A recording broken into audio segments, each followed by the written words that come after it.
Base वाढवा. सुंदर ते धान उभे विटेवरी कर कटेवरी ठेवूनिया तुळसी हार गळा कासे पितांबर आवडे निरंतर हेची ध्यान.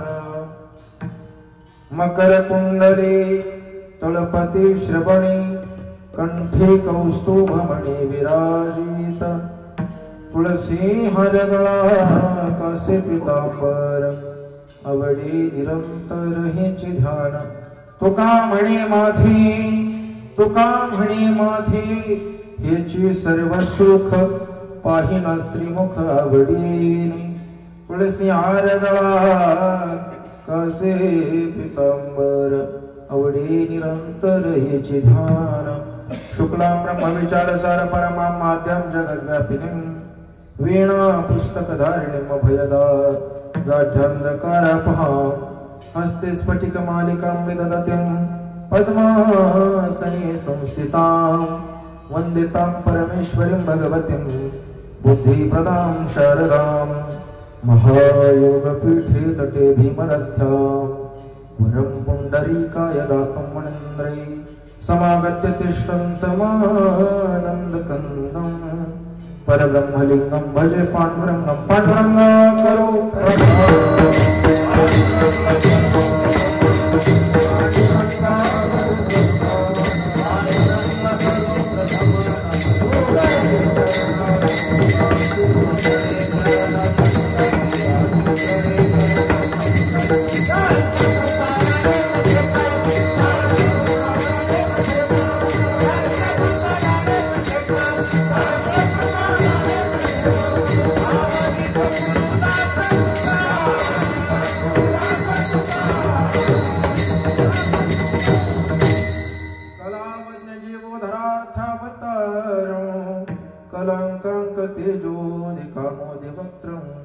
खलानिशबाधापनोदारदक्षं समाधिस्थमूर्तिं भजे ज्ञानदेवं. नमो ज्ञानेश्वरा नमो ज्ञानेश्वरा निवृत्ति उदारा सोपानदेव.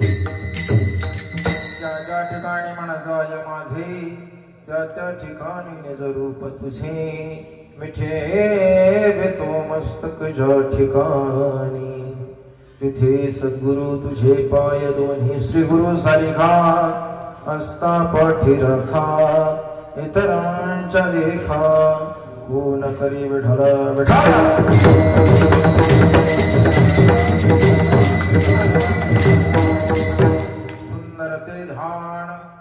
सुंदर ते धान उभे विटेवरी करकटे वरी ठेवूनिया तुळसी हार गळा कासे पितांबर आवडी निरंतर हेची ध्यान. मुक्त कैवल्य तेजोनिधी भगवान ज्ञानोबाराया वैराग्य रागरसिक जगद्गुरु श्री संत तुकोबाराया आणि ब्रह्मलीन सद्गुरु कोंडाजी बाबा डेरे वायकर बाबा भोसले बाबा आणि वाजवणे बाबा या सर्वच संत महंतांच्या चरणी नतमस्तक दंडवत घालतो. आणि या ठिकाणी उपस्थित टाळकरी माळकरी गायनाचार्य मृदंगाचार्य विनेकरी चोपदार नाही चोपदार सर्व क्षेत्रातील मंडळी सर्वांनाच विनम्र असा अभिवादन करतो. श्रोतृ मंडळीलाही अभिवादन करतो आणि आजच्या कीर्तन सेवेला प्रारंभ करतो. विठ्ठला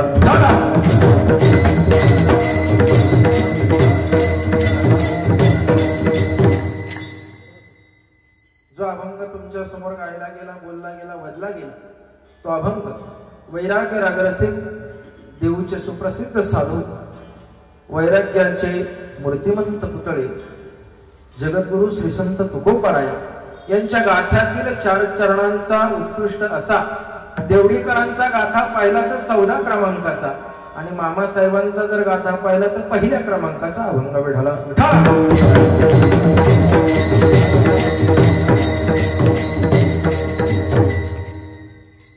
खऱ्या अर्थानं हा अभंग प्रत्येकाच्या पाठातला नवे फारच परिचयाचा अभंग. काही लोकांना विषय मनामध्ये आला असेल आज पहिला दिवस आहे महाराजांनी हा अभंग का घेतला बा एवढा सोपा अभंग आहे आणि आम्हाला काही माहित नाही का अभंग कसा आहे, सगळं असून सुद्धा महाराजांनी घेतला कसा नाही. महाराज शास्त्र सांगतं किंवा कीर्तन परंपरा ही सांगते, पहिला दिवस असेल एक तर नामपर चिंतन असावं, दुसरंही त्याला रूपपर चिंतन असावं, तिसरं आणि मंगलाचरणाचं कीर्तन असावं. आजचा अभंग मंगलाचरणाचा आहे. विठाला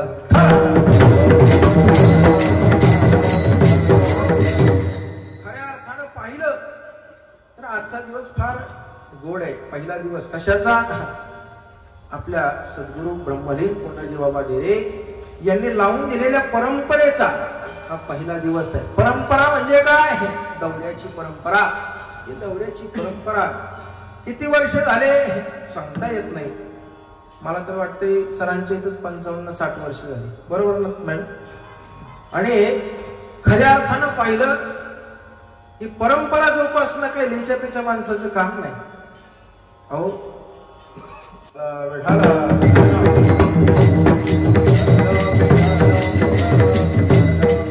असाच राहू द्या, चांगलं आहे. काय सांगत होतो? म्हणा कीर्तन. परंपरा तुम्हाला सांगू, एखादा बाप असेल जो आपल्या मुलाकरता धनसंपत्ती साठवून ठेवेल, एखादा बाप आपल्या मुलासाठी धनसंपत्ती साठवून ठेवेल. नवे नवे अनेक बाप आहेत की जे आपल्या मुलांसाठी संपत्ती साठवून ठेवतात. पण सरांसारखे वडील आहेत ना, माझ्यासारखे जे वडील आहेत, माझे वडील सुद्धा यांनी काय केलं महाराज? माझ्या वडिलांची मीराशी गादेवा, माझ्या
तुझी चरण सेवा पांडुरंगा.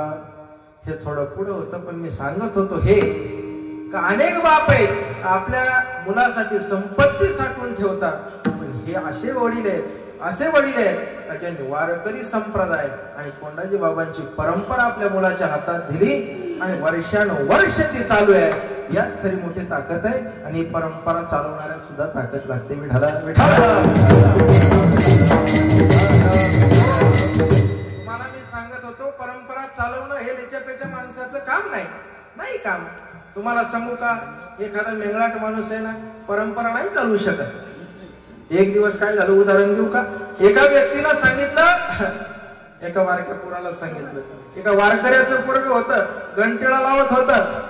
रस्त्याने जात असताना त्या वारकऱ्याच्या मुलाला एका व्यक्तीनं प्रश्न विचारला. अरे म्हटले, तू देवाला मानतो का? म्हणले हो मानतो.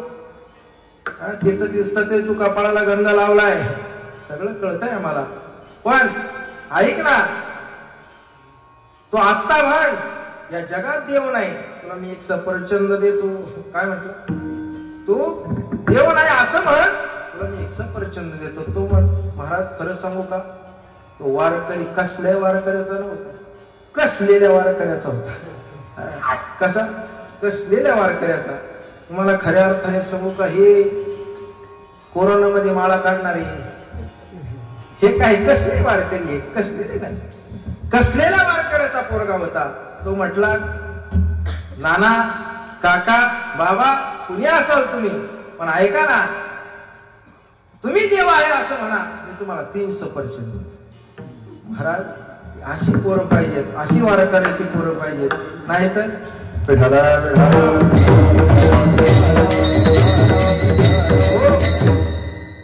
असे वारकऱ्याची मुलं असावी, ही परंपरा जोपासणारी मुलं असावी.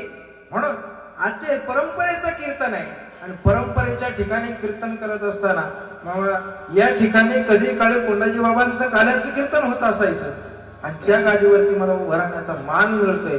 अहो भाग्य आहे. टेके सरांनाही मी दंडवत प्रणाम करतो. विठाला विठाला.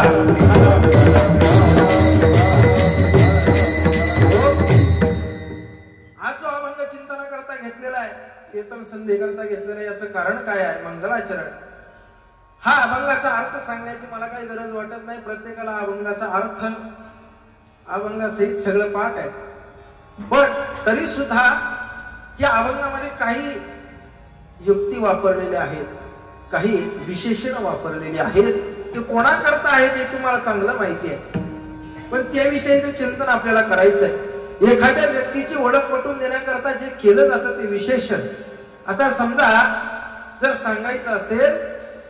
सांगायचं असेल सावताबाबांचं महत्व सांगायचं असेल तर कोणी सहज म्हणून जातो, अरे शेतामध्ये ज्यांनी देवाला आपल्या छातीमध्ये जागा दिली, हृदयामध्ये जागा दिली, ते कोण? सावताबाबा आहे. तसे या ठिकाणी विशेषण देऊन देवाचं महत्व पटवून देण्याचं कार्य किंवा नवे नवे भगवंत कसा आहे हे दाखवून देण्याचं कार्य तुकोबारायांनी केलेलं आहे. पण एकदाही देवाचं नाव घेतलं नाही. एक मुद्दा सांगून जाईल, आपल्यापेक्षा मोठ्या माणसाची नावं आपण सहसा घेतली जात नाही किंवा घेऊ नये. ही जुन्या काळची परंपरा होती. आपल्यापेक्षा मोठ्या माणसाला दादा म्हणायचे, मामा म्हणायचे, आप्पा म्हणायचे, अण्णा म्हणायचे, पण नावाने हाक मारत नव्हते. आजकाल ती परंपरा राहिली नाही. मग तीच परंपरा मला असं वाटतंय तुकोबारा या ठिकाणी जोपासत असतील. ज्ञानोबारायांच्या नंतर 350 वर्षांनी जन्माला येऊन, 200 वर्षांनी जन्माला येऊन आज त्यांचं नाव त्यांनी घेतलं नाही. एक सुंदर असा अभंग आहे त्यांचा. त्या अभंगामध्ये सगळं वर्णन ज्ञानोबारायांचं आहे, पण नाव मात्र कुठंच घेतलं. जयाची द्वारी सोन्याचा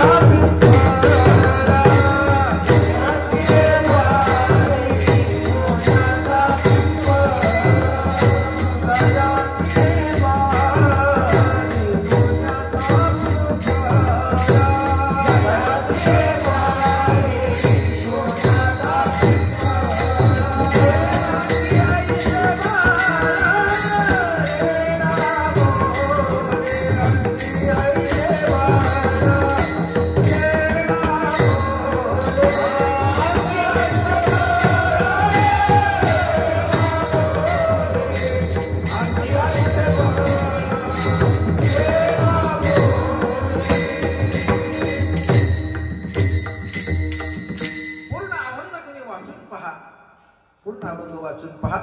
काकड्यामध्ये अभंग येतो. तुम्ही ज्यावेळेला अभंग वाचाल ना, सुरुवातीपासून शेवटपर्यंत एकाही ठिकाणी माऊलींचं नाव नाही, पण जयाची द्वारी सोन्याचा पिंपळ म्हटलं की आपल्याला ज्ञानोबा आठवतात. विठाला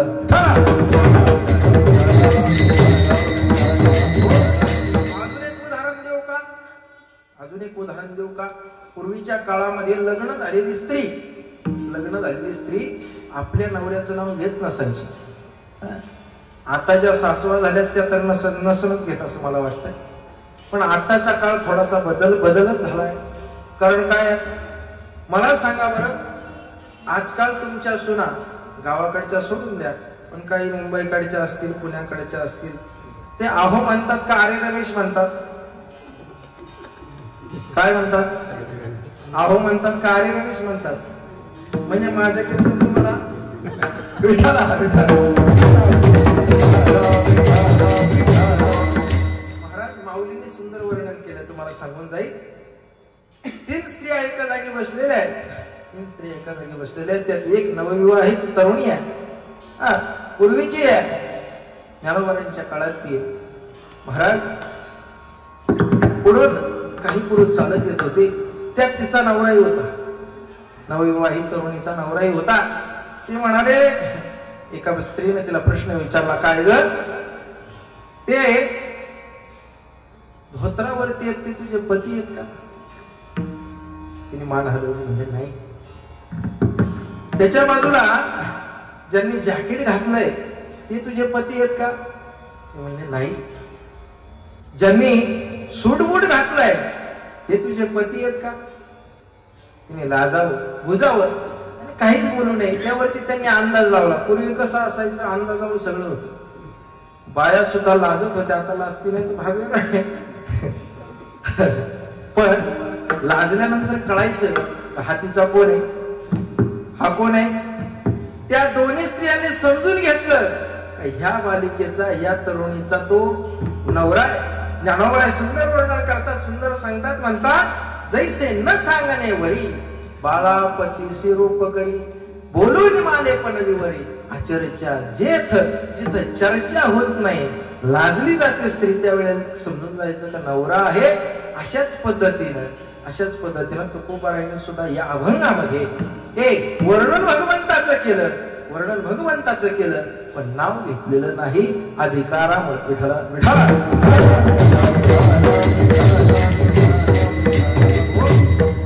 अनेक वेळेला सांगण्यात येतं, पूर्वीच्या स्त्रिया सुद्धा सांगायच्या, डोक्यावरती पदर घ्या, डोक्यावरती पदर घ्या. त्यावेळेला फार कणखर बोललं जायचं, आता वरच्यावर बोललं जातं, तो भाग वेगळा आहे. पूर्वीच्या स्त्रिया, आता म्हाताऱ्या आज्या काही दिसती नाही, फार माग बसल्या, पण म्हाताऱ्या आज्यांना एक सांगितलं जायचं, त्या ज्या वेळेला सुना होत्या त्यावेळेला सासवा सांगायच्या, अरे तुझा पदर जर टिकत नसेल तर खोटी ठोकून घे. पूर्वीचा काळ असा होता. पण आता काय, डोईचा पदर, आता ते राहिलं नाही. त्यामुळे आता काही सांगण्यात मजा राहिली नाही. आता जे डिजिटल चालू आहे ते सांगावं लागतं. विठाला.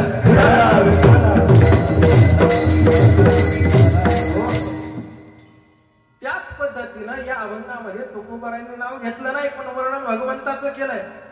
अनेक प्रकारचे स्वरूप आहेत.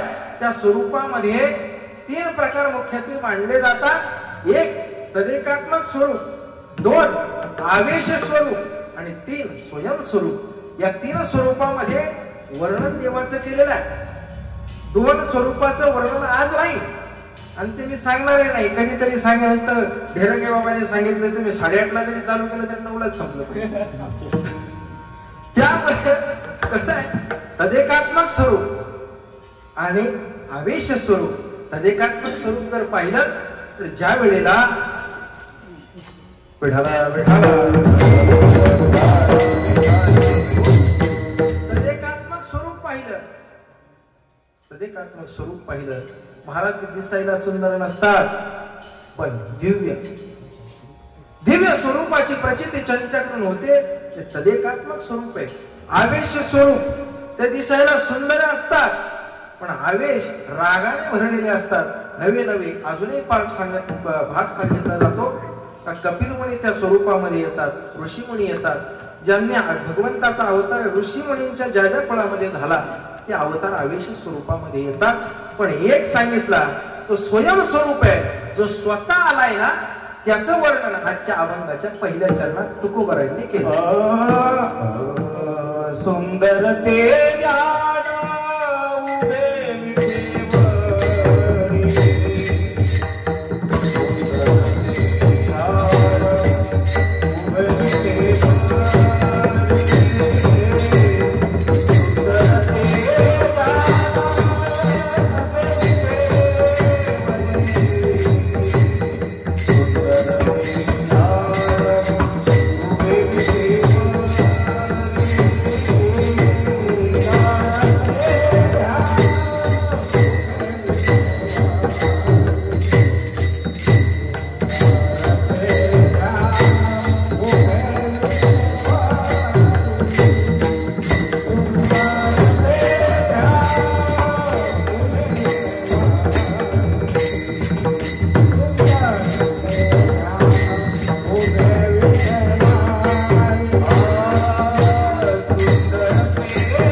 करकटेवरी ठेवोनिया.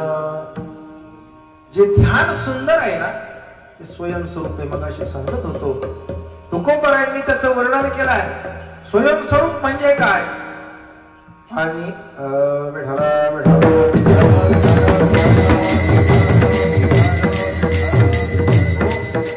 स्वतः आलाय त्याला स्वयंस्वरूप म्हणजे स्वतःच स्वरूप घेऊन आलाय ना. स्वतःच स्वरूप घेऊन जन्माला आलेला आहे तो स्वयंस्वरूप आहे. पण आपल्याला त्याच्याविषयी काही गौण वाटत नाही, चांगलं वाटत नाही. आपण सुद्धा देवाला पाहायला गेलो ना तर आपण सहज म्हणून जातो, अरे तुमचा देव ढाकळात टाकला तरी दिसायचं. तसं पाहायला गेलं वर्णन संतांनी सुद्धा केलंय. संत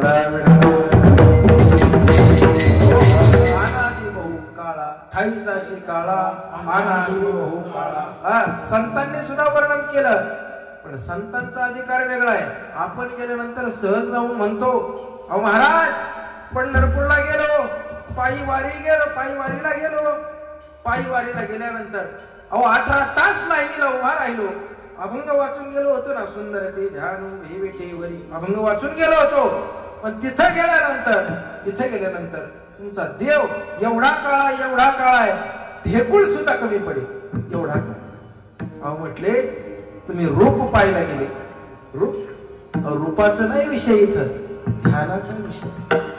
काय अजून एक त्याला उत्तर दिलं. म्हटलं अरे बाबा तू ज्या वेळेला देवाला पाहावया जातो ना महाराज, देवाचं अंतकरण असं आहे. देव असा आहे ज्याचं अंतकरण ज्या पद्धतीचा असेल, पुढच्या व्यक्तीचं अंतकरण ज्या पद्धतीचा असेल त्या पद्धतीचा देव त्याला दिसतो. तुझ्या अंतकरणात जर मनच भरला असेल, तू काळाचा असतील तर तुला देव सुद्धा काळाच दिसेल. आणि जर तू अंतकरणातून गोरा कुंभार असशील ना तर तुला देव सुद्धा गोरा दिसल्याशिवाय राहणार नाही. मिळाला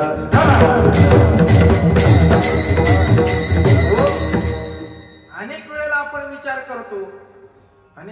विचार करतो का देवावरती बोट ठेवणारे, संतांवरती बोट ठेवणारे हे आपलेच असतात.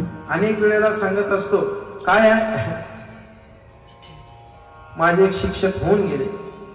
ज्या वेळेला आम्ही शेवटच्या वर्षाला शिकत होतो B.Com ला, त्यावेळेला मराठीचे एक शिक्षक आम्हाला म्हणायला लागले की ज्ञानोबारायांनी 19व्या अध्यायामध्ये कितव्या नीट ऐका 19व्या अध्यायामध्ये जातीभेदाचा विषय मांडलेला आहे. मी उभा राहिलो. त्यांना म्हटलं सर ज्ञानेश्वरीला अध्याय किती होत? 18 कराय.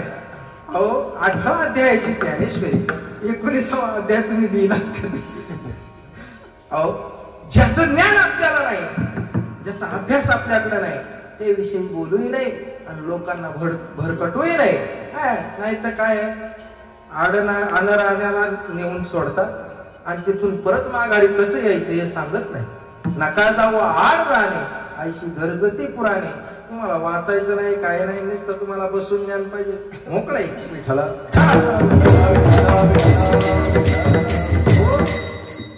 आजच्या काळामध्ये लोकांना वेळ राहिला नाही हे मान्य आहे.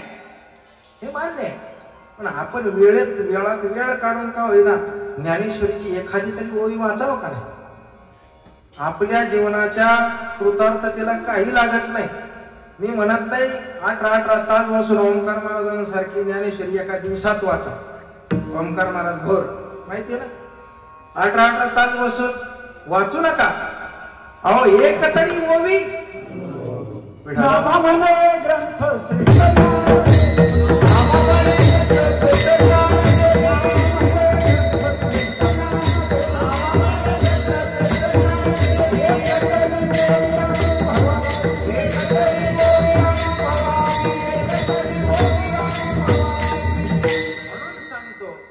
कथा कीर्तन याच्या करताय, दौरे सुद्धा याच्याच करताय की आपल्याला एक दिवस तरी भजनात जावा.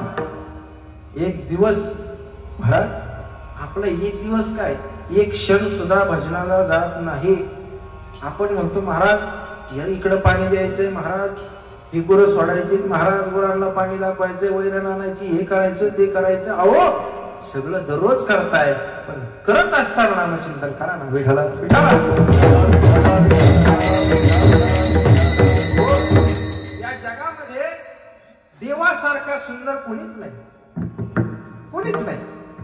आपण कुठेही जा, पण पांडुरंगासारखं सुंदर कोणीच नाही. जरी दिसत असला काळा तरी तो काळा नाही बाबा. रूपावरती जाऊ नका, त्याचं ध्यान पहा. आपण ज्या वेळेला रूप पाहता लोचनी अभंग पाहतो ना, त्याच्यात सुद्धा लोक म्हणतात रूप पाहता लोचनी सुख झाले ओसा जरी. आम्ही गेल्यानंतर काहीच दिसत नाही, आम्हाला काळवंतो आमचा चेहरा तिथे गेला. अरे बाबा रूप पाहता लोचनी, ते डोळ्याने नाही पाहायचं, लोचनाने पाहायचंय. फार प्रगल्भ त्याचा अभ्यास आहे. हा अभंग सुद्धा वाटतो तितका सोपा नाही. आता थोडे विषय इकडले तिकडले आणतोय मी, पण वाटतो तितका अभंग सोपा नाही. प्रत्येक वेळेला अभ्यासाच्या चिंतनाच्या जोरावरती सगळं काही करावं लागतं. इथं उभं राहायचं म्हणजे नाही तर वाचायचं नाही, काही सांगायचं. लोकांना नुसतं डिजिटल ऐकायची सवय झाली, आई ऐकायची सवय झाली, बाप ऐकायची सवय झाली. वारकरी संप्रदायाची कीर्तन ती नव्हेच. वारकरी संप्रदायाची कीर्तन काय आहे? इथं आल्यानंतर भक्ती ज्ञाना विरहित इतरा गोष्टी न करा. प्रेम भरे वैराग्याच्या युक्ती विवराव्या. आपल्याला इथं आल्यानंतर काय वैराग्य प्राप्त झालं पाहिजे का आनंद प्राप्त झाला पाहिजे? जेणे करोनी मूर्ती खजालो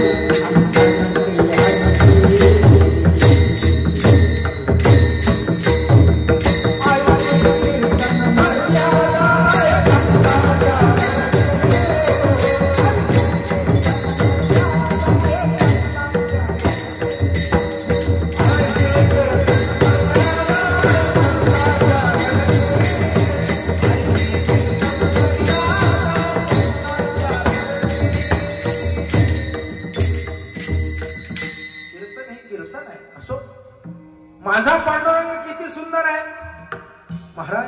काही लोक फोटोमध्ये सुंदर दिसतात, फोटोमध्ये HD आयफोन मध्ये काही लोक सुंदर दिसतात. का तरी एडिट केला जातो फोटो ना, त्याच्यामुळे सुंदर दिसतात. माझा पांडुरंग कुठूनही पहा सुंदरच आहे. विठाला विठाला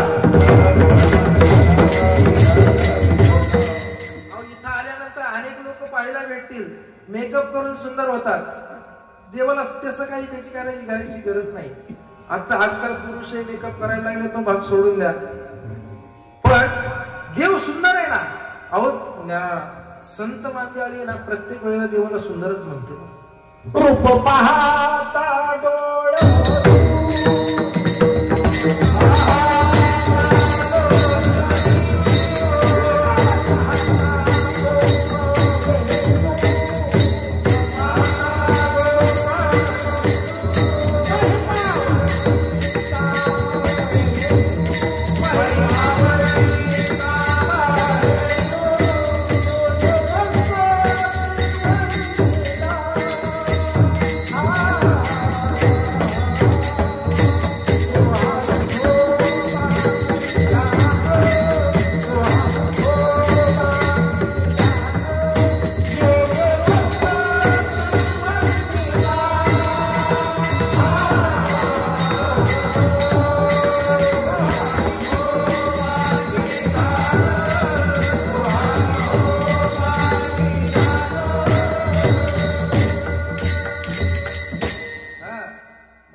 पाहिल्यानंतर पाहिल्या वेद लावी अशी अवस्था आहे. तो कोण आहे? तो हा विठोबा दातार. हा तो विठोबा आहे. कोण आहे? विठोबा आहे, बस, बाकी कोणीच नाही. तुम्हाला सांगू का, नामदेवरायांचा एक गोड अभंग आहे. त्या अभंगामध्ये म्हणतात, मी वैकुंठात गेलो, देव सुंदर दिसला नाही. कुठे गेलो? वैकुंठात गेलो, देव सुंदर दिसला नाही. द्वारकेत गेलो, देव सुंदर दिसला नाही. क्षीरसागरामध्ये जाऊन पाहिला, देव सुंदर दिसला नाही. हृदयामध्ये सुद्धा झाकळून पाहिला, डोकून पाहिला, पण देव सुंदर दिसला नाही. माझा देव कुठं सुंदर आहे? फक्त पंढरपूरला आहे. वैकुंठी पाहे तवा चतुर्भुज दिसे, परी सुंदर रूप तेथे नाही. क्षीरसागरी पाहे तव निद्रिस्तची असे, परी सुंदर रूप तेथे नाही. द्वारके पाहे तव पाताळी चलन, परी सुंदर रूप तेथे नाही. हृदयी पाहे तव व्यक्तची असे,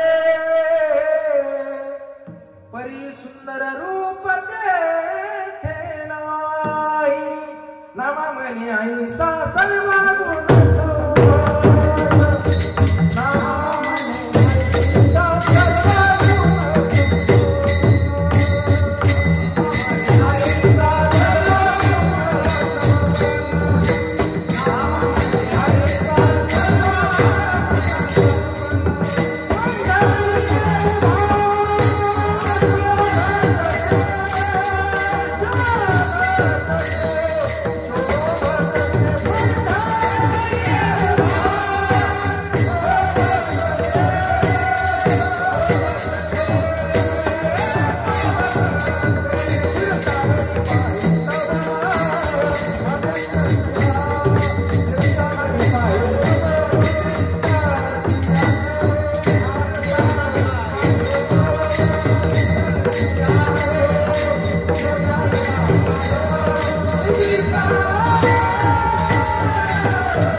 पंढरपुरामध्ये सुंदर आहे.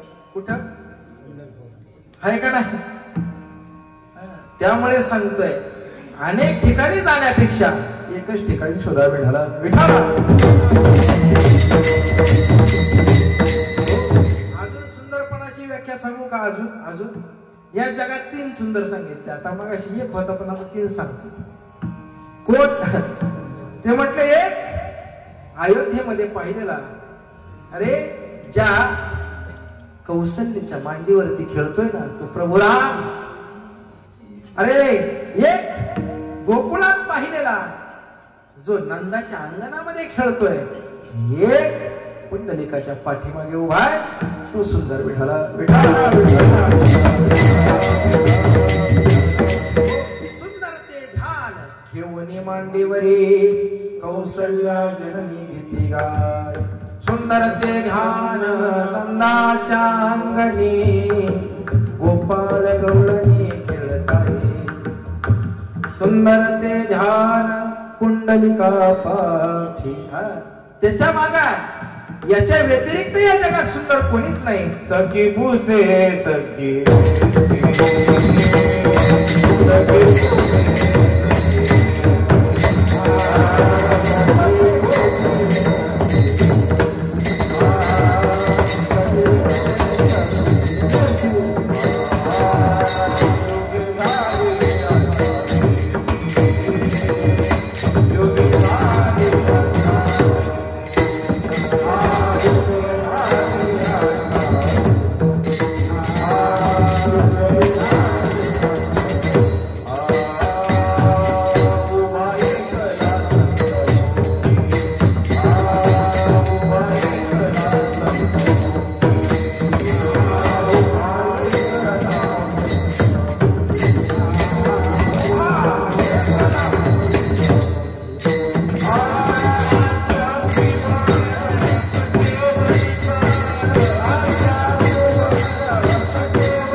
अद्यापिवर कटेवरी कर हिवर धीर वाळवा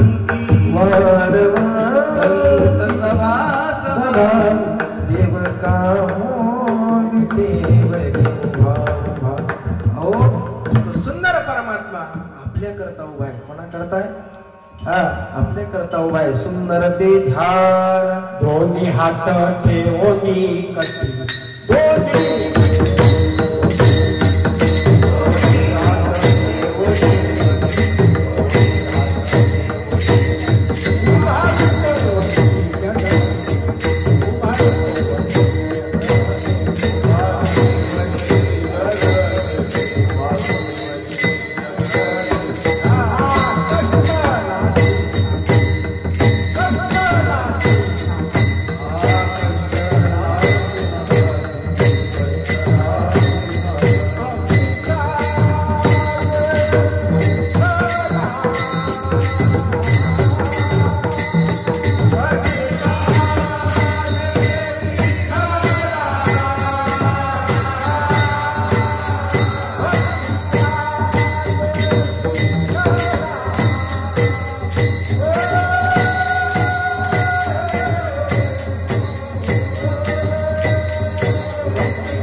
सुंदर ते ध्यान.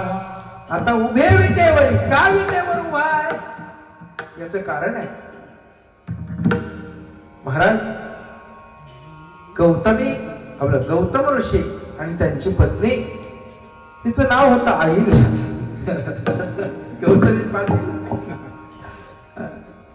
गौतम ऋषी आणि त्यांची पत्नी अहिल्या ज्या वेळेला अहिल्यावरती अतिप्रसंग इंद्राने केला, जास्त कथा लांबवत नाही, थोडक्यात सांगतो.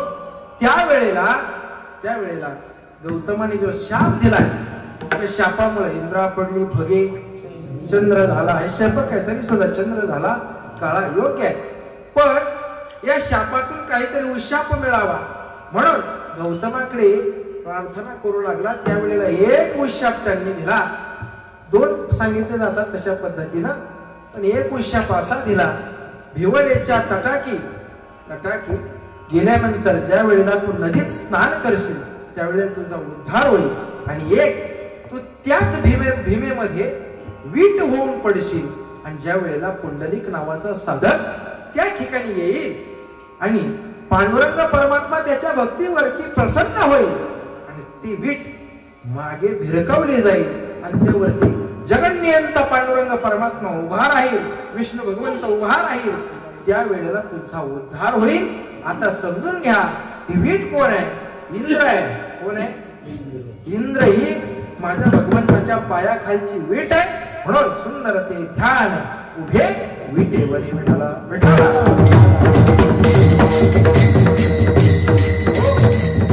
कटेवरी ठेवून या. याचा विचार जर पहिला 3 पद्धतीने सांगितला जातो, चौथी एक पद्धत आहे, पण ती पद्धत तत्वज्ञानाने मांडलेली आहे, शास्त्रज्ञांनी मांडलेली आहे.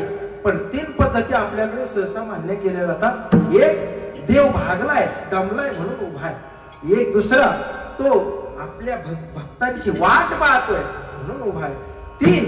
तीन, जोपर्यंत माझा हात आहे, हात पहा, जोपर्यंत पांडुरंगाचा हात इथपर्यंत आहे, जो व्यक्ती पांडुरंगाजवळ येण्याचा प्रयत्न करतोय ना, त्याच्याकरता हा भवसागर एवढाच आहे. एवढाच आहे. एक कारण तुम्हाला माहित होतं, 2 एक्स्ट्रा सांगितले. आता तिसरं कारण, चौथं कारण आहे का, ते शास्त्रकार सांगतात. नवीन आताच्या काळातली लोक सांगतात की बाबा 4 वर्ण सांगितले जातात. 4 वर्ण, शास्त्राने 4 वर्ण सांगितले. एक ब्राह्मण, वैश्य, शूद्र आणि क्षत्रिय हे 4 वर्ण सांगितले जातात. त्यात शूद्र वर्ण हा खाली मांडला जात होता. आता सोडून द्या कमरेच्या खालचा भाग. तर ते शास्त्रकार असे सांगतात, सुभाषितकार असं सांगतात, जो व्यक्ती कमरेचा खालचा भाग सांभाळतो तो पांडुरंगाला मिळला जातो. आणि खऱ्या अर्थाने पांडुरंग त्याच्या करता हात उभा ठेवून उभा आहे. कमरेवरती हात याच्या करता ठेवले. कमरे खालचा भाग सांभाळा, मी तुमच्या करता सोपा आहे. विठाला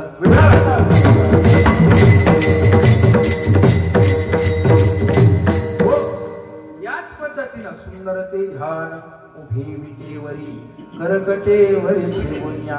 आणि खऱ्या अर्थाने अजून एक गोष्ट सांगायची तर त्या भगवंताचं एक लक्षण असं सांगितलं का त्या देवाला अलंकार बहुप्रिय आहे.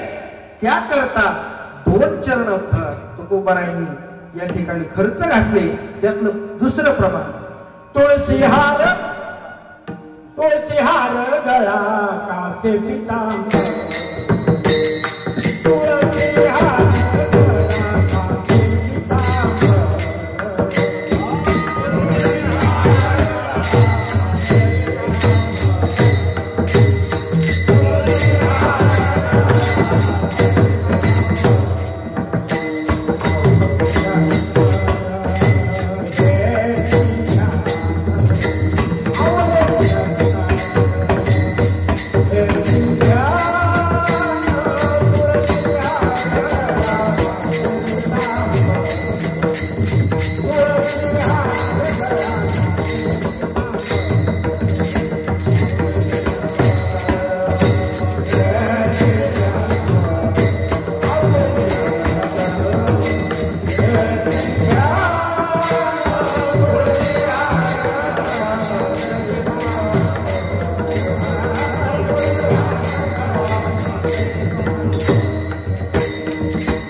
पहिल्या आता जे प्रमाण दिलं त्यात 2 अलंकार सांगितले आणि याच्या पुढच्या चरणामध्ये अजून 2 अलंकार सांगितले. तुळशी हार गळा कासे पितांबर.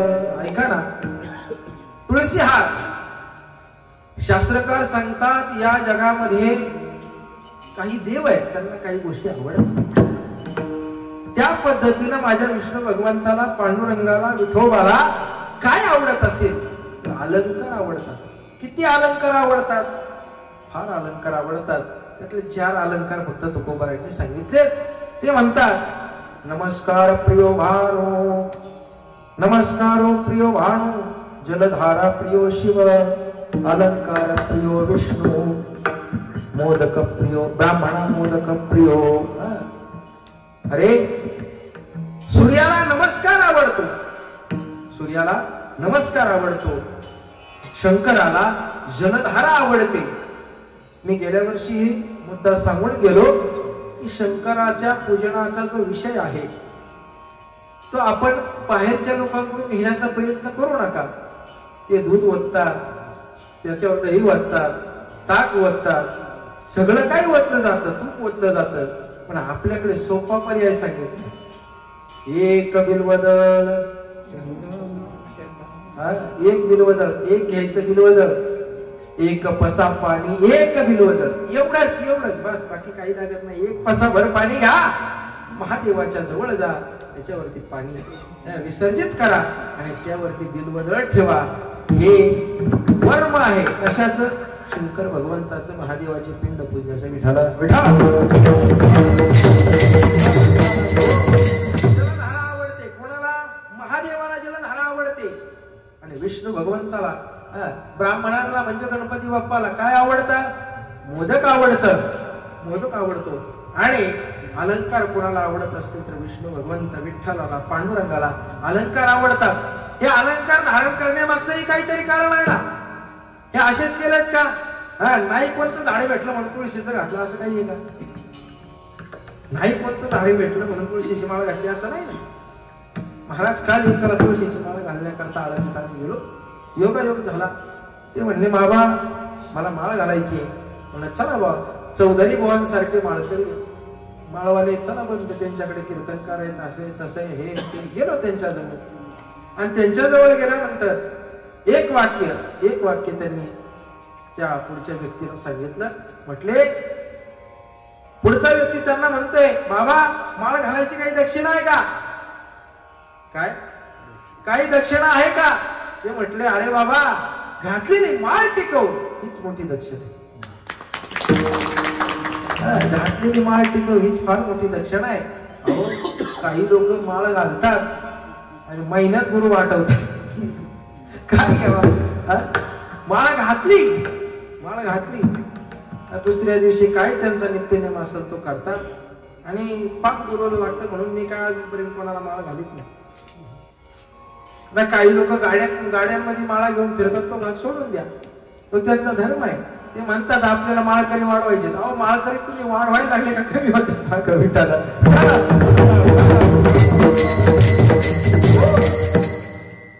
काय तुळशीची माळच का, तुळसच का? अनेक वेळा सांगितलं जातं, दशकरीची प्रवचन तुम्ही फार ऐकली असतील, त्याच्यामध्ये सांगितलं जातं, अहो मेलेल्या माणसाच्या तोंडामध्ये तुळशीपत्र घालावं. काय तुळशीपत्र? आमच्या गुरुवारी सांगत असतात, तुळशीपत्राच्या जागी अहो ज्याने हरिपाठ केला नाही, काकडा केला नाही, ज्याला नाम माहित नाही, ज्याला कधी गावातल्या देवळात जायचं माहित नाही, राम मंदिर कुठल्या कोपऱ्याला त्याला माहित नाही, आणि तो मेल्यानंतर आपण त्याला काय करतो, तुळशीची पान तोंडात टाकतो. माझे गुरुवारी म्हणतात, गोकुळदासजी महाराज म्हणतात, त्याच्या तोंडामध्ये जर आपण कोंबडीची पिष्ट टाकली तर चालायचं नाही का? नाही चालायची का? अहो ज्याने आयुष्यभर, अहो जी माळ घातल्यानंतर आपलं जे तुळशीचे पान घातल्यानंतर एखाद्याला मोक्ष प्राप्त मेल्यावरती होत असेल, तर आपण 108 महिन्यांची माळ घातली, 108 तीर्थ आपल्यामध्ये वास केल्याशिवाय राहणार. अहो जर त्या 108 तीर्थाचं जर पाणी अंगावरती घेतलं, अहो फक्त गंगेचे यमुनेचे एवढा श्लोक म्हणायचा, बाकी काय म्हणायचंय का?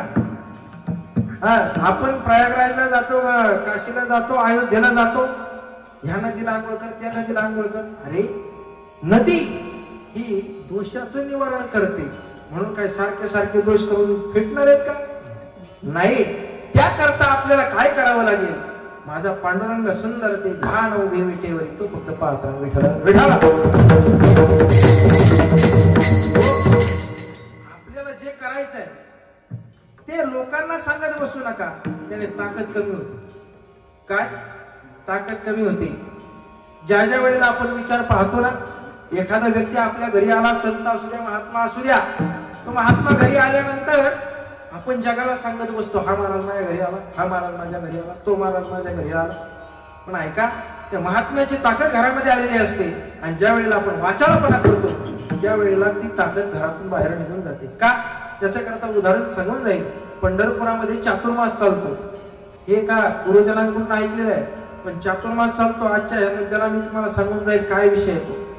एक चातुर्मासाला बोधेबाबांकडे आलेला व्यक्ती, बोधेबाबांचं प्रवचन चालू आहे, प्रवचनामध्ये आला, ज्या वेळेला वेदांताचं चिंतन चालू आहे, आणि ते वेदांताचं चिंतन झालं. बोधेबाबा सहसा कोणाला जवळ जास्त येऊ देत नव्हते, पण सगळ्यात आधी तो शेठची गाडीतून उतरला.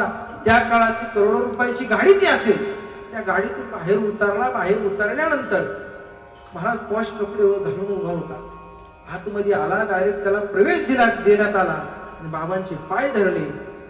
पाय धरल्यानंतर एक विषय मांडू लागला. तो म्हणायला लागला, बाबा एक दिवस माझ्या सोबत पांडुरंग परमात्मा जेवण करून गेले. काय? मी जेवण करत होतो आणि सहज त्याला पाचारण केलं, बोलवलं, तो आला, जेवला आणि गेला. पण दुसऱ्या दिवशी मी बोलवत होतो, पण तो काय आला नाही. म्हटलं असं का झालं असेल, याचं कारण काय? त्यावेळेला त्यांनी सांगितलं, अरे तू कोणाला सांगितलंस का? म्हटलं हो, सगळ्यांना सांगतच राहिलो, देव माझ्यासोबत जेवला, देव माझ्यासोबत जेवला. त्यावेळेला बोधेबाबांनी त्याला एक वाक्य सांगितलं, अरे ज्या वेळेला तुझा भगवंताने तुला दिलेला अनुभव, स्वानुभव तू जर जगाला सांगत असेल, तर तू त्या युक्तीचाच नाही, त्या पात्रतेचाच नाही, त्यामुळे पुन्हा देव तुझ्याकडे जेवायला आला नाही. देवाची इच्छा होती पुन्हा पुन्हा तुझ्याकडे जेवायला यावं, पण तू इच्छा निरीच्छा करून टाकली. का? सगळ्यांना सांगत बसला. हे कोणाला सांगण्याची गोष्ट नाही, अंतःकरणाने करण्याची गोष्ट आहे. आज आपल्याकडे विठाला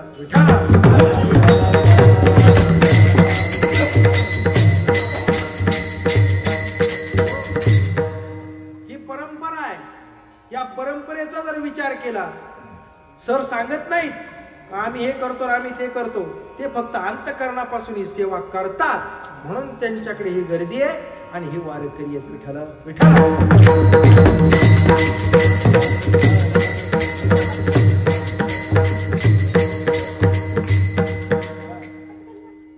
महाराज तुळशीची माळच का, तुळशी हारच का गळ्यामध्ये, तुळशी हारच का गळ्यामध्ये, याचं कारण सांगून जाईल. वृंदा नावाची स्त्री आहे आणि तिचा पती जलंधर आहे. वृंदा नावाची स्त्री आहे आणि तिचा पती जलंधर आहे. ज्या वेळेला जलंधराचा विचार केला, संपूर्ण देव एका बाजूला आले आणि तो जलंधर एका बाजूला होता, तरी सुद्धा त्याला मारता आलं नाही. याचं केवळ कारण होतं त्या वृंदाचं पातिव्रत्य. या पातिव्रत्याच्या कारणामुळे तो अजूनही जिवंत होता. काही करून याला मारायचं, काही करून याला संपवायचं, याचं अस्तित्व संपलं. याचं अस्तित्व संपलं का या पृथ्वी तलाला जरा शांत वाटेल, पृथ्वीला बरं वाटेल. त्यावेळेला एक युक्ती करण्यात आली. वानरांना सोडून घेतलं, वानराचं रूप काहींनी घेतलं, मोराचं रूप घेतलं, अनेक वेगवेगळे प्राणी घेतले. त्याच पद्धतीनं भगवंतानं सुद्धा कपटी रूप जलंधराचं धारण केलं. कोणी? भगवंताने, विष्णू भगवंताने कपटी रूप धारण केलं आणि पातिव्रत्य भंग केलं. त्यावेळेला वृंदाने एक शाप दिला. कथा भाग आपल्याला जास्त लांबवायचा नाही, थोडक्यात सांगतोय. वृंदाने शाप दिला. काय?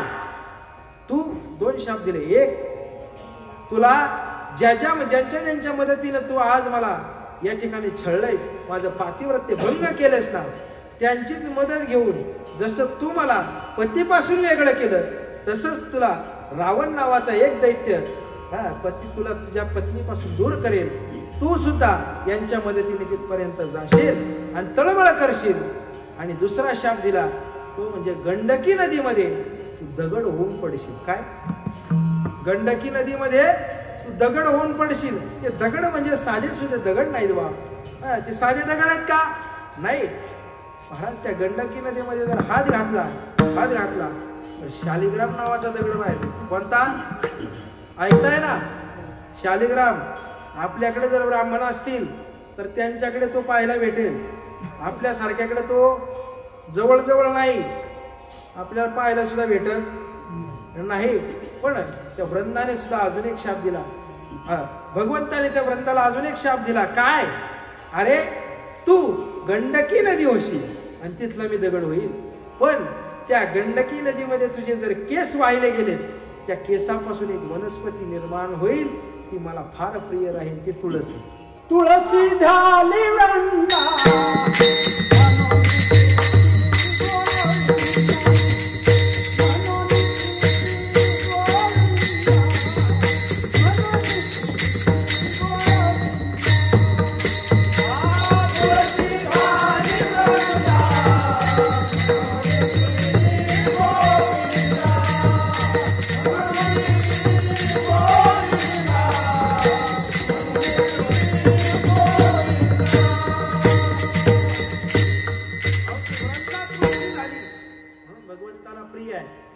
ज्याच्या द्वारामध्ये तुळस नाही त्या घरात भगवंत प्रवेश करत नाही.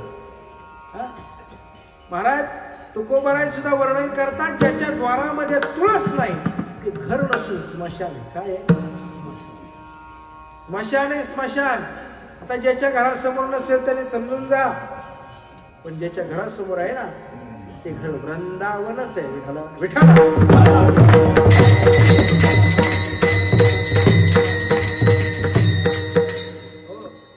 हे अलंकार आहे, भगवंताने ते धारण केले. याच्या मागचं सुद्धा कारण होतं, ते तुम्हाला मी सांगितलंय. तुम्ही ऐकलंय का नाही मला माहित नाही, पण विचाराचा एक भाग असा आहे, कथा भाग सोडून द्या, पण ती तुळस तुमच्या आयुष्याचं उद्धरण करणार आहे. ती तुळस भगवंतापर्यंत तुम्हाला पोहोचवणार आहे. म्हणून तरी जन्मभर ती गळ्यात असावी, एवढंच मला सांगायचं.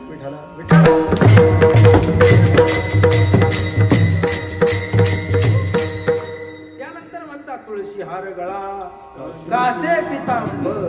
महाराज पितांबर आहे. पितांबरासाठी सुद्धा अनेक कारण सांगितली, पण तरी सुद्धा एक दोन कारण तुम्हाला सांगून जाईल. एक, पितांबर धारण का केलाय याचं सुद्धा कारण आहे. पूर्ण देव उघडा आहे, फक्त पितांबर धारण केलंय का का याचं कारण सांगून जाईल. एक, ज्या वेळेला एखादा वारकरी पायी चालतो ना, एखादा वारकरी पायी चालतो, खाली खडे पाहत नाही.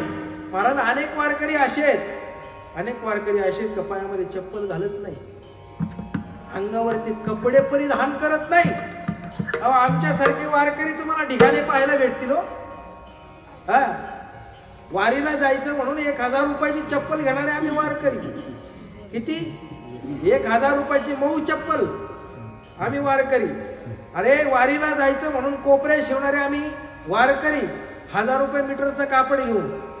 आणि काही वारकरी असे आहेत ज्यांच्या पायात चप्पल नाही, अंगावरती फक्त उपर नाही, बाकी काहीच नाही. त्या वारकऱ्यांचा सांभाळ ऐका ना. ज्या वेळेला वारकरी वाटेनं चालतो, अरे त्या वाटेमध्ये काटे येतात, त्या वाटेमध्ये खडे टोचतात, त्या वाटेमध्ये पायाला रक्त येतं, त्यावेळेला त्या वारकऱ्याच्या पायाखाली तो पितांबर अंथरला जातो. एवढी वारकऱ्याचं महत्त्व विठ्ठल.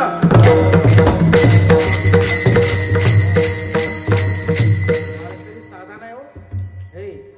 वारकरी साधा नाही. राहणीमान जरी साधा असलं तरी तो साधा नाही. बाबांचं, गुरुवारी बाबांचं वाक्य, कोंडाजी बाबांचं, ते म्हणतात, अरे वेश असावा बावळा, अंतरी नाना कळा. बाहेर दिसायला माणूस कसाही असू द्या, अंतकरणातून तो चांगला पाहिजे.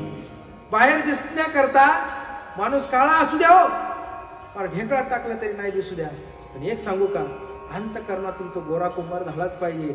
याच्या व्यतिरिक्त या जगात कोण नाही. आजकाल तुमच्या पैशाला कोणी विचारत नाही. आजकाल तुमच्याकडे किती मान आहे याला लोक विचारत नाही. तुम्ही किती चांगले बोलता, किती स्वभाव चांगला आहे, एवढंच पाहिलं जातं, बाकी काही नाही. आज 4 लोक तुम्हाला येऊन म्हणतील तुमच्याकडे फार पैसा आहे, तुमच्या जवळ उभे राहतील. कशा करता? खाण्याकरता. 4 लोक तुमच्या जवळ येतील, तुम्हाला म्हणतील तुम्ही आमदार आहे, तुम्ही खासदार आहे, तुम्ही सरपंच आहे, तुम्ही लढा, आम्ही तुमची कपडे मागा आहे, तुमच्या मागा आहे. पण ती थोड्या दिवसा करतायत, जास्त दिवसा करता नाही. पण माझा पांडुरंग परमात्मा, त्याची एकदा कपडे परिधान करा, त्याची एकदा कपडे परिधान करा, त्याचं एकदा नाव घ्यायला सुरुवात करा. कपडे म्हणजे कपड्याचा अर्थ घेऊ नका, त्याचं एकदा नाव घ्यायला सुरुवात करा. तुम्हाला तो पितांबर टाकल्याशिवाय राहणार नाही. तुम्ही पायात चपला घाला नका. विठ्ठला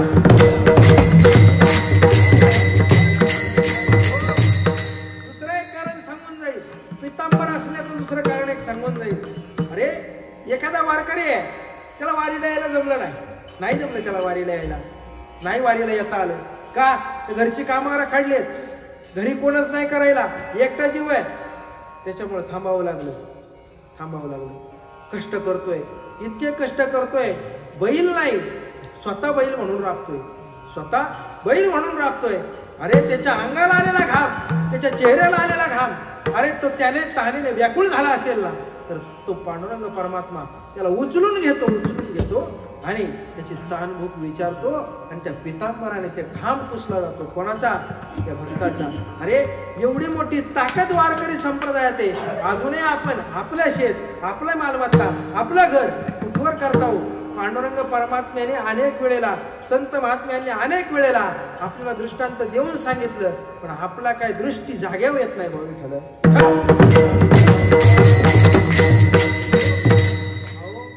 आपल्याला सगळं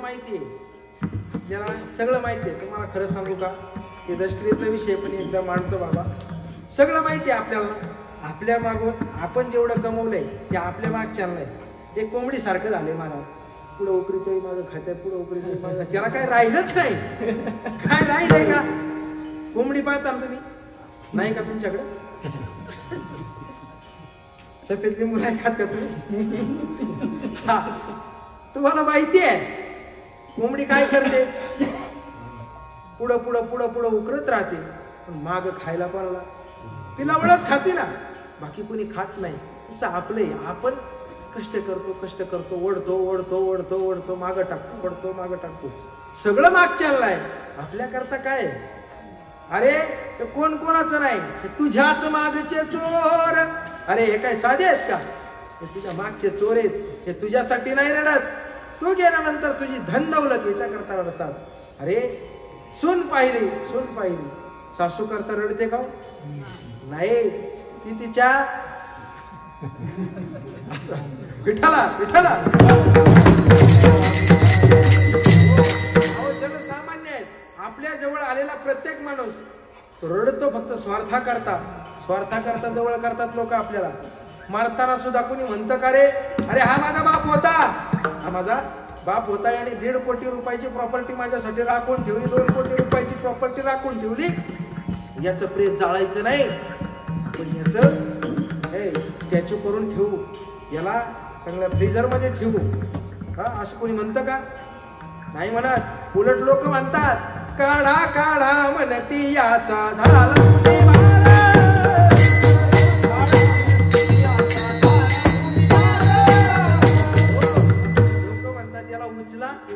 याला काही ठेवू नका. इथं जास्त वेळ ठेवला दुर्गंधी येईल, जास्त वेळ ठेवला हा कुजेल, जास्त वेळ ठेवला तर आम्हाला वाद सहन होणार नाही. अहो ती परंपरा आहे पा, बाया असं करतात. ती परंपरा उगाच नाही लावली, माशा उडवायला नाही लावली. लोक म्हणतात त्या प्रेतावरच्या माशा उडवायला. अहो माशा उडवायला नाही. आपला जो धर्म आहे, आपला जो सनातन धर्म आहे ना, हा काही गोष्टींच्या बाबतीत फार सतर्क आहे. त्या शरीरामधून येणारी दुर्गंधी, त्या दुर्गंधीपासून काही त्रास होऊ नये. सत्य आहे बरं का. दुर्गंधीमुळे त्रास होऊ नये म्हणून ते पदर हलवायची पद्धत आहे. असो, म्हणून आपल्याला कोणी ठेवणार नाही ना, मग आपण काही ठेवायचं नाही. काही ठेवून उपयोग नाही. तुम्हाला शेवटी जाळणारच आहे. नाही जळाले तेल टाकून तेल नाही, तूप टाकून तूप नाही, डाळ टाकून अजून सांगत नाही, काही घालतात. बाकीचं सोडून द्या, तुम्हाला ते माहिती आहे. पण आपल्यासाठी कुणी नाही बाबा. एवढंच सांगतो, आपल्यासाठी पांडुरंग परमात्मा आहे. काय करतो? पितंबराने घाम पुसतो. काय करतो? वाटीने चाललो तर काठी बाजूला सारतो. कशाने? पितंबराने. दादा ऐको कमी करा. पितंबराने. आपल्याला एवढं सगळं माझा पांडुरंग परमात्मा देतो, तरी तुम्ही इकडे तिकडे पळता. विठाला विठाला.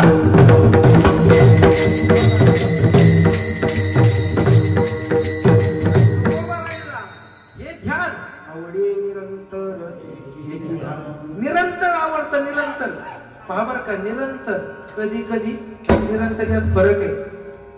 एखाद्याला बायकोचा चेहरा कधी कधी पाहिल्यावर सुख भेटतं.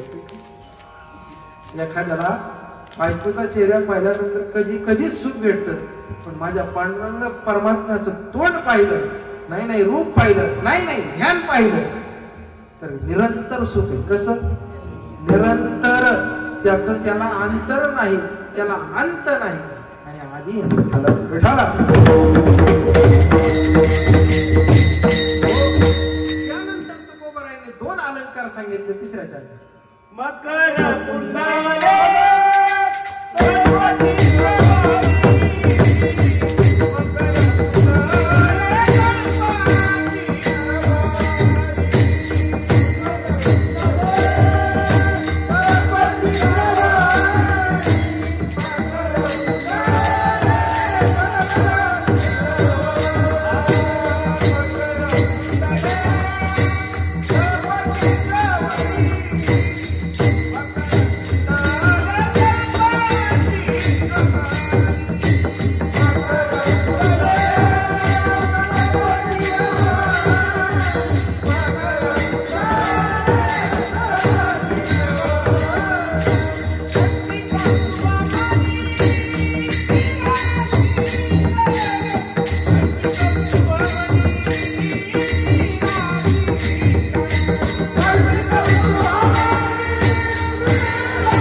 श्रवणी कंठी कौस्तुभमणी विराजित.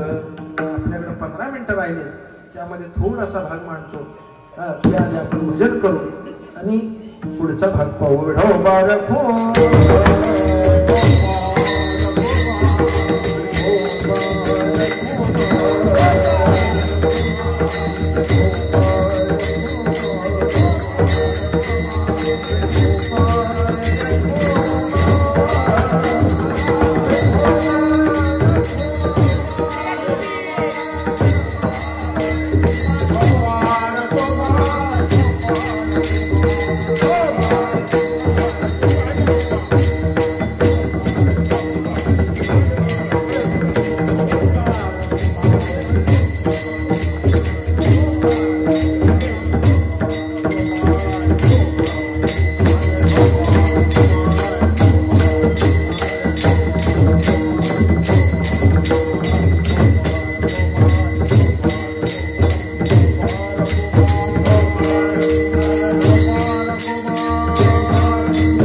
जास्त वेळ. पण ते काय झालं, राजीव गांधीचं प्रकरण माझ्या जन्माच्या वेळेला झालं. पुढे बाळ ठेवता गळा काही होऊ शकत. आणि फार आनंद वाटतो ज्या वेळेला आपली सारी वारकरी मंडळी जवळ असतात. संत संगतीचे काय सांगू सुख.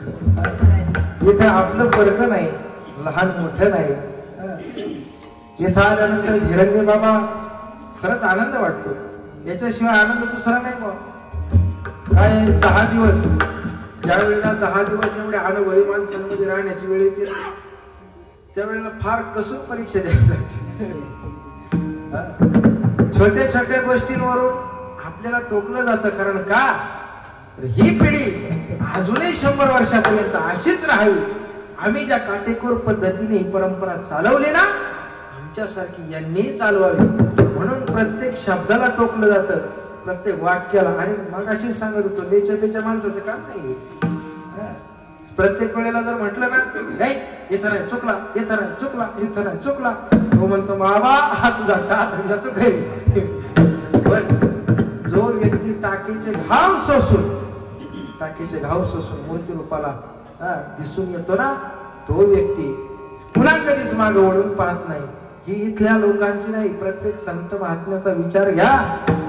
रोकटोक सहन केलंय, त्यावेळेला मोठे झाले, मागे येण्याचं साधन नाही, मागे येऊ शकत नाही. ज्ञानोबारांनी त्रास सहन केला, म्हणून आज ज्ञानोबारांच्या समाधीवरती दयाचं पाणी आहे, दुधाचं पाणी आहे, सगळं काही आहे. त्रास सहन केला. तुकोबारांनी त्रास सहन केला, म्हणून तुकोबारांच्या नावाचा आज गवगव आहे. आज तुकोबारांना 375 वर्ष पूर्ण होत आहे. पुढं वैकुंठ गमन होऊन आज कशामुळे. अहो, आज आपण जर विचार केला, बापाचं नाव माहितीये, आज्याचं नाव माहितीये, पांजाचं नाव माहितीये, पण त्याच्या माग विचारलं लोकांना सांगता येत नाही. 375 वर्ष झाली तुकोबारांना, 726 वर्ष झाले, 28 वर्ष, 728 वर्ष ज्ञानोबारांना झाले. पण अजूनही आपण त्यांना विसरलो नाही. याचं कारण आहे ते सामान्य वारकरी. अहो, सामान्य नाही, असामान्य वारकरी. विठाला म्हणून सांगतोय, यांच्या संगतीमध्ये येऊन जे सुख आहे ते कुठं प्राप्त होत नाही. कधीतरी योग आला तर अभंगावरती चिंतन करीन मी. संगतीमध्ये सुख सांगितलं नाही सांगितलं शास्त्राने. सुख पंचदशिकार म्हणतात संगतीत सुख नाही, पण कशात सुख आहे हे तुम्हाला सांगेल कधीतरी. विठाला मकर कुंडली गणपती श्रवणी कंठी कौस्तुभमणी विराजित. मकर कुंडली कुंडले मकराकार. मकर म्हणजे काय तर मासा. माशाच्या आकाराची कुंडल कानामध्ये धारण केली. तुम्ही म्हणाल महाराज मासा हा शाकाहारी माणसाला चालत नाही. देवाने मकराकार कुंडले धारण का केली याचं कारण आहे. 2 कारण सांगून जाईल. एक तुम्ही म्हणाल महाराज मी 2 कारण सांगतोय. पहिलं ऐकलेलंच नसतं. 2 कारण कशी.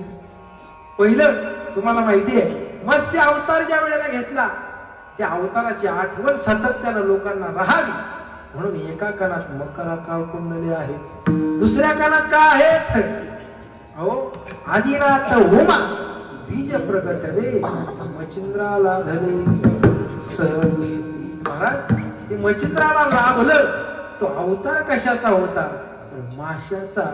मत्स्येंद्र आणि आपण केलं मच्छिंद्र. विठाला विठाला. या 2 अवतारांची आठवण व्हावी आणि प्रत्येकाला कळावं की आपला वारकरी संप्रदाय इथून सुरुवात आहे. म्हणून कानामध्ये कुंडले आहे. विठ्ठल विठ्ठल.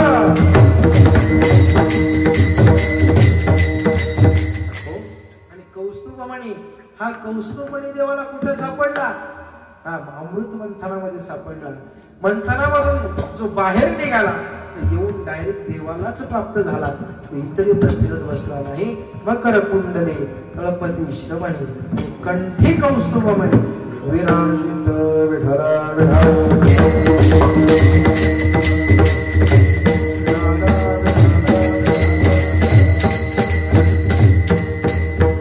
महाराज या ठिकाणी जर तुकोबारांनी विचार केला ध्यान शब्द 2 वेळा वापरलाय. ध्यान शब्द 2 वेळा वापरलाय. सुंदर ते ध्यान आवडे निरंतर हेची ध्यान. महाराज हे ध्यान 2 गोष्टीत आहे. 2 गोष्टीत आहे. तुम्हाला सांगू ध्यान देऊन एखादी गोष्ट ऐकली आपल्या लक्षात राहते. ध्यान देऊन आपण सहज म्हणतो एखाद्याचं काम चुकलं ना आपण म्हणतो ध्यानावर आहे का. काय म्हणतो ध्यानावर आहे का. त्याच पद्धतीने आपण ध्यान देऊन काही गोष्टी ऐकल्या तर आपल्या लक्षात राहतं. फार मोठे सांगण्यासारखे. आणि ध्यान या शब्दाचा अर्थ फार प्रगल्भतेने जर विचार केला तर आपल्याला दिवसही पुरायचे नाही रात्रही पुरायचे नाही एवढा त्याचा अर्थ आहे. 2 वेळा वापरला. 1 वेळा सांगून जाईल आपण ध्यान देऊन सगळं काही केलं पाहिजे.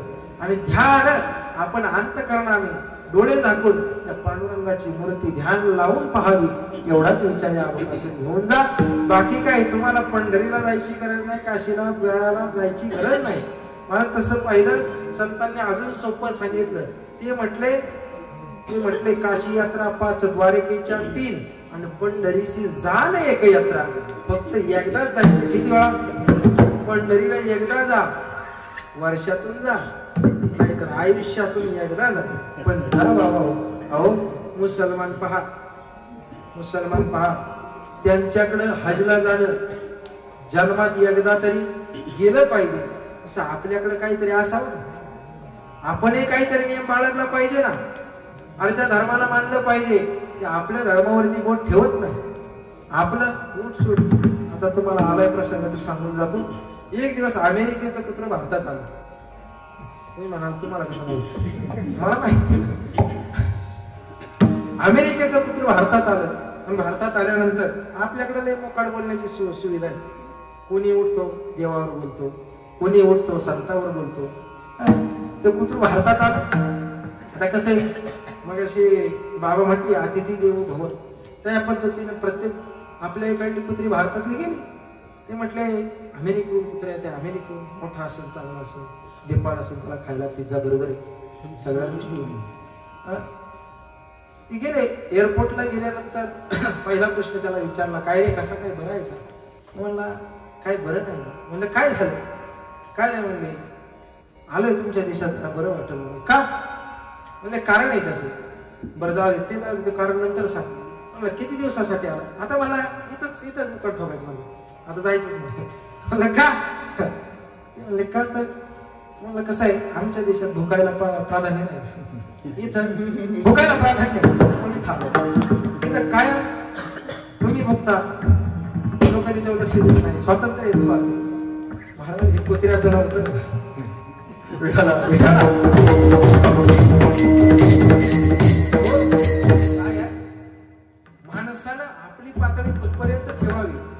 याला सुद्धा मर्यादा आहे. मर्यादा आहे. आपण एखादी मर्यादा ओलांडू नये. तुम्हाला सांगू, मोठे मोठे शास्त्रज्ञ सांगतात ज्ञानेश्वरी सारखा ग्रंथ हे जगात नाही. शास्त्रज्ञ बरं का, विज्ञानाचे तज्ञ ते सांगतात. पण आजले मधले अर्धवट शिकलेले, त्यांचं ग्रॅज्युएशन पूर्ण झालेलं नाही, ग्रॅज्युएशनच्या आधीच पडून घरी आले, ते म्हणतात जगात देव नाही,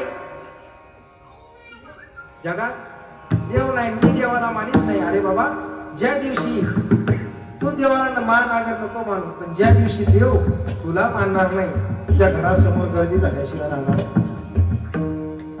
हे तत्व लक्षात ठेवा. आपल्याला काही नको, त्या पांडुरंगाचं ध्यान अंतःकरणापासून करा. त्याला आठवा, त्याला फक्त आठवा. तो येणार आहे आपल्या जवळ, फक्त प्रयत्न करा. आणि तुकोबराय म्हणतात, अहो एवढं ध्यान सुंदर आहे ना, मला ते एवढं आवडतंय. या जगात कोणतंच सुख कमी पडत नाही. ते सर्व सुखाचे आगर आहे. शेवटचे चरण तुका म्हणे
माझे सर्व सुख पाहिना श्रीमुख आवडी. किंवा अनेक संतांनी वर्णन केलंय, सर्व सुखाचे आगर बाप रखो मागे, सर्व सुखाचे आगर म्हणे नर हरी सोना, सर्व सुखाचे आगर म्हणे गोरा कुंभार. अनेक संतांचं वर्णन या ठिकाणी आलेलं आहे. सर्व सुखाचं आगर आहे, जिथं सुखाला न्यूनता नाही, थोडे पण नाही. सुख, अहो सुख आपल्याला सुख पाहता, आपण संसारात पाहिलं सुख पाहता जबा पाडे, दुःख पर्वता एवढे, एवढं सगळं असून सुद्धा तुकोबराय म्हणतात, तुका म्हणे माझे हेची सर्व सुख. आपण सुखाला एकशी तळमळ, आपली तळमळ सुखा करताय. पंढरीला गेल्यानंतर सुख प्राप्त होणार आहे. म्हणून आपल्याला एक गोष्ट करायची आहे, त्या सुखासाठी फार धावपळ करायची गरज नाही. 18 दिवस वारकऱ्यांमध्ये चला, तुम्हाला सुखाची प्राप्ती झाल्याशिवाय राहणार नाही, सुखाची अनुभूती झाल्याशिवाय राहणार नाही. या जगात सर्व लोक टेन्शनग्रस्त आहेत आत्ताच्या काळात. या जगात कोणीच टेन्शन फ्री नाही. आणि टेन्शन घ्यायचं तरी कशाचं, टेन्शन घ्यायचं तरी कशाचं, संपत्तीचं, मुलाबाळांचं, यांचं टेन्शन अजिबात घेऊ नका. या जगात सगळे टेन्शनग्रस्त आहेत. पण जो व्यक्ती पंढरीच्या वाटेला लागला, जो व्यक्ती वारकरी संप्रदायाच्या वाटेला लागला, त्याला दुःख दूर दूर पर्यंत शिवत नाही. नवे नवे ते दुःख पांडुरंग स्वरूप होऊन जात, सुखमय होऊन जात. ज्ञानेश्वर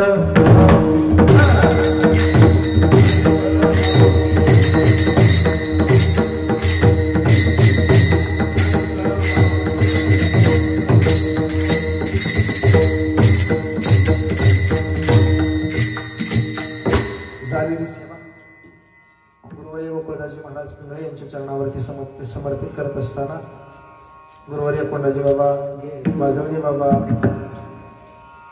भोसले बाबा आणि वायकर बाबा यांच्या चरणावरती समर्पित करत असताना जेवढं काही तोडकं मोडकं बोलण्याचा प्रयत्न या अभंगावरती करण्यात आला ते माझ्या गुरुजींचा आशीर्वाद, आणि काही जर चुकलं असेल तर माझा दोष म्हणून माझं मला परत देऊन टाका. पण या ठिकाणी खऱ्या अर्थाने आनंद आला, आनंद वाटला आणि नेहमीच आनंद येत राहील अशी अपेक्षा या सर्वच वारकरी मंडळाकडून आणि टेके सरांकडून. खऱ्या अर्थाने टेके सरांची ओळख म्हणजे काय तर जवळजवळ 6 वर्ष आम्हाला त्यांनी ज्ञानदानाचं कार्य केलं. अजूनही पाहायला गेलं ना, अजूनही त्यांच्या आमच्यावरती वरद असतं आहे, मार्गदर्शन आहे. आणि त्यांच्या निमित्तानं का होईना या ठिकाणी कीर्तन करण्याचा योग आला. त्यांच्याही चरणावरती दंडवत प्रणाम करतो. आणि या ठिकाणी उपस्थित ख्यातनाम पखवाज वादक मृदंगाचार्य, आपल्या तालुक्याचं भूषण असणारे वाळुंज लक्ष्मण महाराज वाळुंज असतील. खऱ्या अर्थाने आज अलभ्य लाभ आहे या ठिकाणी आपल्या खेड तालुक्याचं वैभव. आज आंबेगाव तालुक्याचंही वैभव म्हणावं लागेल. ते तानाजी बाबा सावंत आज आपल्या सर्वांच्या या ठिकाणी माझ्या विनंतीला मान देऊन किंवा वारकरी संप्रदायाच्या विनंतीला मान देऊन आणि खऱ्या अर्थानं वारकरी संप्रदायावरती आतोनात प्रेम करणारे व्यक्तिमत्व या ठिकाणी उपस्थित आहे. त्यांनाही मी धन्यवाद व्यक्त करतो. बाबा निवृत्ती बाबा ओले असतील, विनेकरी बाबा असतील आणि सर्वच मंच, मुळेवाडी, वाळुंजवाडी, अनेक अन्य ठिकाणावर, लांडेवाडी, चिंग्यास, नारोडी या ठिकाणावर सर्वच आलेली आणि आज प्रॉपर वडगाव मधील सर्व श्री क्षेत्र वडगाव मध्ये सर्वच गुणीजन मंडळी सर्वांच्या चरणी दंडवत घालतो. ज्यांनी स्पीकरची सिस्टीम सुंदर दिली त्यांचेही फार फार आभार मानतो. एवढी गोड सिस्टीम कधी आम्हाला भेटत नाही. योगायोगानं दौऱ्यामध्ये 2-3 वेळा ते असतात, त्यांना मानलं पाहिजे. आणि खरंच सांगू का, सगळं वाईट असू द्या, सगळं वाईट असू द्या, येते लोकांना बस, बाकी काही नाही. कीर्तन कसं होतंय, काय होतंय ते लगेच कळतं आपल्याला. म्हणून झालेली सेवा पांडुरंगाच्या चरणी सर्व गुरुवर्यांच्या चरणी समर्पित करतो आणि थांबतो. विठ्ठल जय.